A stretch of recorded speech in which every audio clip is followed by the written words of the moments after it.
Operation Catechism was meant to do the impossible. Sink Hitler's unsinkable battleship, the Tirpitz. 52,600 tons of steel, 8 15-inch guns, and a single menace-warping Allied strategy. After 33 failed attacks and panic across the Arctic convoys, the world watched as 200 airmen tried one last, desperate strike. Yet some say sabotage made it possible. What really brought down the beast of the North? And why did it take so long? This is where the battle for supremacy in the icy seas truly begins. In the shadowed shipyards of Wilhelmshaven, German engineers set out to build a warship that would defy destruction, a floating fortress to carry Hitler's ambitions across the Arctic. They named her Tirpitz. At 253 meters long and displacing over 52,000 tons fully loaded, she dwarfed every other European battleship afloat. Her hull bristled with armor, a main belt of Krupp steel, 320 millimeters thick, running the length of her vital organs. The deck, layered with up to 120 millimeters of hardened steel, was designed to shrug off plunging shells and bombs. 8 15-inch guns, each capable of launching a 1-ton shell over 20 miles, sat in turrets as heavily protected as medieval keeps. 360 millimeters of armor on the faces, 220 on the sides, and up to 220 on the roofs. The conning tower, the nerve center of the ship, was wrapped in over 14 inches of steel. Below the waterline, a maze of torpedo bulkheads and liquid-filled voids stretched nearly 18 feet inward, ready to absorb the shock of underwater explosions. The scale of her defenses was staggering. Nearly 40% of Tirpitz's weight was pure armor. 17,000 tons of steel forged, welded, and riveted to keep her heart beating through any attack. German naval architects followed the all-or-nothing principle, stacking the thickest protection over magazines and machinery, leaving the rest to fate. Every inch of her design radiated a single message. This ship was built to survive. But Tirpitz was more than a weapon. She was a statement. For Hitler, she stood as a symbol of German might, a challenge cast at Churchill and the Royal Navy. Her presence forced the Allies to rethink every convoy, every patrol in the Arctic. Naval planners pored over blueprints and test results, searching for a weakness. Standard bombs, even direct hits, bounced or shattered against her decks. Torpedoes and shells broke themselves on her hull, or were swallowed by the ship's layered defenses. Even the midget submarines that crept beneath her failed to breach her armored citadel. Inside Admiralty war rooms, frustration grew. The usual weapons were useless. Tirpitz's very existence warped Allied strategy, tying up fleets and air wings that were needed elsewhere. To bring down the beast of the North, the Allies would need something entirely new. A weapon and a plan forged for a ship that seemed unsinkable.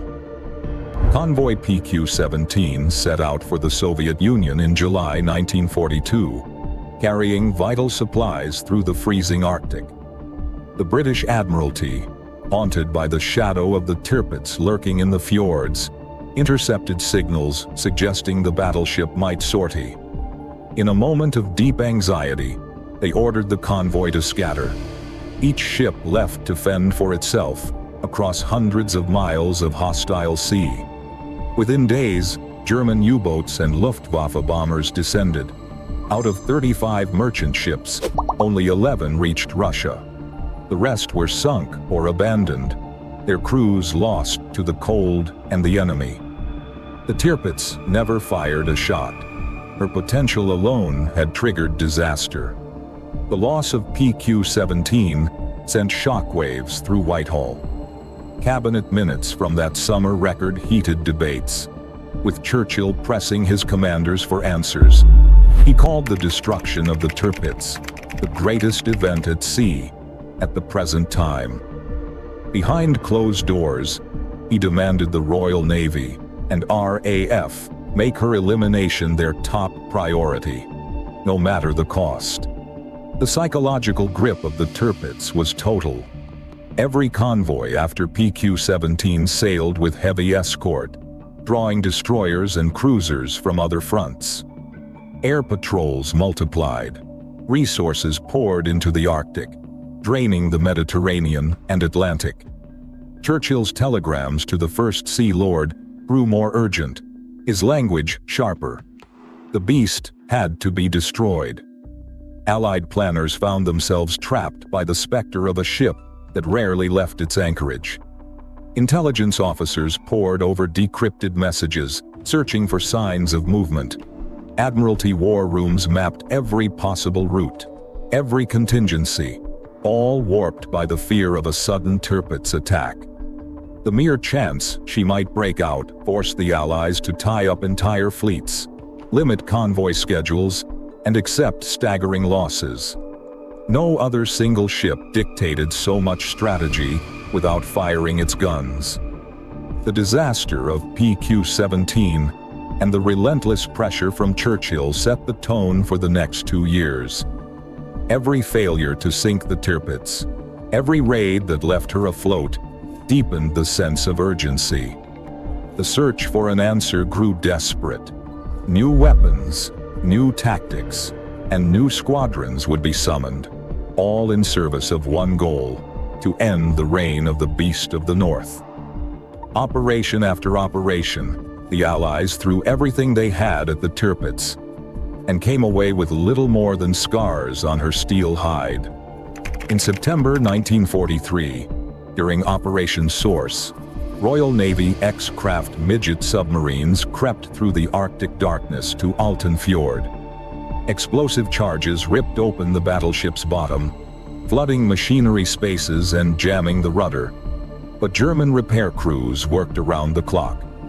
Within 6 months, Tirpitz was afloat and armed again, her hull patched, her threat undiminished. April 1944 brought Operation Tungsten. At dawn, Fleet Air Arm carriers launched waves of Barracuda bombers and American-built fighters. Bombs hammered the upper works and smashed anti-aircraft guns, killing over 100 crew. Yet the main armored deck held. Damage was serious, turrets disabled, fires raging. But once again, the ship's core survived. Repairs dragged on, but the Tirpitz remained a fleet in being. Through the summer, more raids followed. Operations Planet, Brawn, and Tiger Claw found only smokescreens and flak. Soviet bombers tried their luck in February, but clouds and heavy fire kept them at bay. Each failure forced planners back to the drawing board, each near miss feeding the legend of the unsinkable beast. September 1944, Operation Paravane. RAF Lancasters, stripped of armor and loaded with the new Tallboy bombs, flew from Soviet airfields. One Tallboy struck the bow, buckling plates and flooding compartments. The Tirpitz was crippled, forced to limp to Tromsø, but still refused to sink. October's Operation Obviate followed, but thick cloud and German smoke foiled the bomb aimers. The ship took only minor hits. In the span of 13 months, 33 major attacks had battered the Tirpitz. Submariners, carrier pilots, and bomber crews risked everything, only to watch the battleship survive again and again. Conventional weapons and tactics had reached their limits. The Allies needed something different, a weapon forged for the impossible. Barnes Wallis, already famous for the bouncing bomb that shattered the Ruhr dams, now set his sights on an even tougher target. The Tirpitz's armor had shrugged off every weapon the Allies could throw, until Wallis designed something that defied the limits of conventional bombing. His answer was the Tallboy, a 12,000-pound bomb, streamlined for speed and built to punch through concrete or steel like a battering ram. Its nose was forged from high-tensile steel, thick enough to survive a supersonic dive. Dropped from 18,000 feet, the Tallboy struck with the force of a meteorite, boring through decks or earth before its delayed fuse unleashed 5,200 pounds of torpex in a deep, contained blast. Instead of relying on blast alone, the Tallboy sent shockwaves rippling through foundations, buckling structures from below. The earthquake effect. But a weapon this massive demanded a special kind of crew. The job fell to the men of 617 Squadron, the Dam Busters, and their partners in No. 9 Squadron. These were the airmen who had already delivered Wallis's inventions where no one else could. Now, they trained to fly stripped-down Lancasters, modified to carry the Tallboy's weight. Armor and turrets were removed. Fuel tanks expanded. Every ounce counted. The bomb bay doors were reworked, the aircraft's balance recalculated, and the crews drilled until they could hit a target the size of a tennis court from miles above the Arctic. Wallis's design notes went straight to the Ministry of Aircraft Production. Tests showed the Tallboy could penetrate 16 feet of concrete, or up to 7 inches of hardened steel, more than enough to threaten even the Tirpitz's main deck. The delayed fuse meant that, if the bomb missed the ship but struck the seabed nearby, it could still send a shockwave powerful enough to lift a battleship off its moorings. Squadron leaders pored over blueprints and physics tables, weighing every variable: altitude, velocity, angle of approach. The mission would push both men and machine to their limits, but for the first time, the Allies had a weapon that could crack the unsinkable. The stage was set for a new kind of attack, one that would demand precision, nerve, and an unwavering belief that even the toughest armor could be broken. RAF planners gathered around maps and fuel charts, eyes fixed on the cold sweep of northern Russia. The Tallboy bomb could break Tirpitz, but only if the crews could reach her. No British base stood close enough for a direct attack. The answer lay in the east, at a battered Soviet airfield called Yagodnik. The plan was a logistical gamble. Fly stripped-down Lancasters more than 1,500 miles from Scotland to the Arkhangelsk region, land on muddy, pitted runways, refuel with whatever the Soviets could provide, and then strike Norway from the edge of Europe. Yagodnik was little more than a clearing in the forest. RAF ground crews found broken equipment, leaking fuel drums, and a sea of mud. Mechanics worked through the night, patching tires and draining water from engines. The Soviets watched with wary curiosity, offering buckets of fuel and black bread. Every gallon mattered. To make the distance, the bombers shed weight. Armor plates, mid-upper gun turrets, even some radios, anything to stretch the range. Pilots calculated fuel to the last drop, knowing there was no rescue if they fell short over the White Sea or the Arctic coast. Operation Paravan, the first strike from Soviet soil, forced Tirpitz to abandon her mountain-walled anchorage and limp south to Tromsø. That move changed everything. Tromsø was exposed, with no fjord walls for shelter, and just within range of a Lancaster flying from Scotland. Suddenly, the planners saw a real chance. A direct raid from British bases. No more risky landings in Russia. No more dependency on foreign fuel. For the first time, geography and circumstance had conspired to bring the unsinkable beast within reach. The crews back in Britain readied their aircraft for a mission that would push every limit of range, endurance, and precision.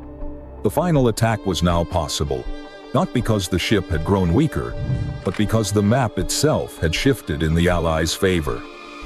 On the morning of November 12, 1944, the air crews of 617 and No. 9 squadrons walked out onto frost-laced runways, faces drawn and silent. 29 Lancasters stood ready, each one stripped of its mid-upper turret and most armor, the weight traded for extra fuel tanks and a single Tallboy bomb slung beneath the belly. Mechanics moved between the aircraft, checking hoses and fuel lines, tightening bolts, double-checking the bomb shackles. The loadout sheets listed only the essentials, no defensive extras, no margin for error. Every gallon of fuel was accounted for, every ounce weighed against the long return from Tromsø. Weather officers huddled over barometers and cloud charts. The forecast called for rare, cloudless skies across northern Norway. A narrow window for precision bombing, but also a warning. German gunners would have a clear view of the incoming bombers. Pilots gathered for the final briefing, eyes fixed on Flight Leader Wing Commander James Tate, as he outlined the attack run, the timings, the escape route back over the sea. No one talked about the odds. The tension in the hangar was thick, broken only by the clipped voices of ground crew and the low hum of engines warming in the cold air. As the clock ticked toward takeoff, each man ran through his checklists, hands steady but hearts pounding. The mission demanded absolute focus.